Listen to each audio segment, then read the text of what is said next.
संग्राम के लिए महर्षि दधीची की शरीर दान मांगे। जिंदा शरीर पर नमक चढ़वाए, जिंदा शरीर को गाय से चटवाए, उन्हीं की हड्डियां से धनुष बना, पिनाक धनुष।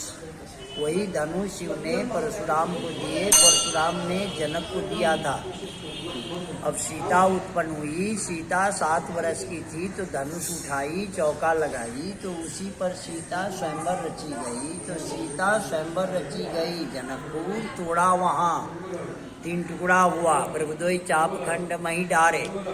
तो दाहिना भाग गया आकाश रामेश्वरम धनुषकोटि तमिलनाडु, और बाया गया पाताल जनकपुर धनु सागर। यहाँ हुआ मध्य भाग, तही जन राम मध्य धनु तोड़ा, बीच का टुकड़ा। तो जो गिरा हुआ टुकड़ा धनुष का मेन इनको माना जाता है। ये टुकड़ा, ये पेड़ी पूरा धनुषी पर है। इसको भी 550 साल से ऊपर बता रहा है वैज्ञानिक। अब ये धनुष पूरब की ओर बढ़ता जा रहा है, लंबाई बढ़ रहा है। वो अभी नया निकल रहा है वहाँ, वो त्रिशूल के पास।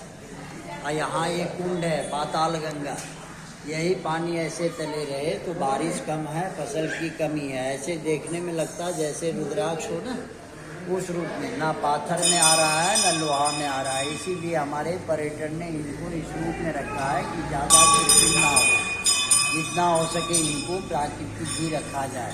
यही हुए यहाँ की संक्षेप कहानी। बोल सिद्धंसा धाम की जय।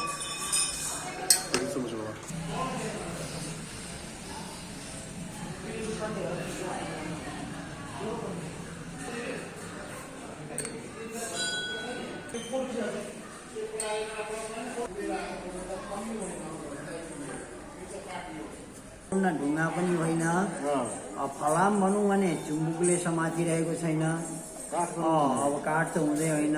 विष्णु पुराणले चाहिँ वर्णन गरेको छ कि दधीचीको हाडबाट बन्यो धनु भनेर। माथि यो रुख छ, यो पिपलको रुख होइन? पिपल। यही भएर यसलाई मन्दिरमा बनाएर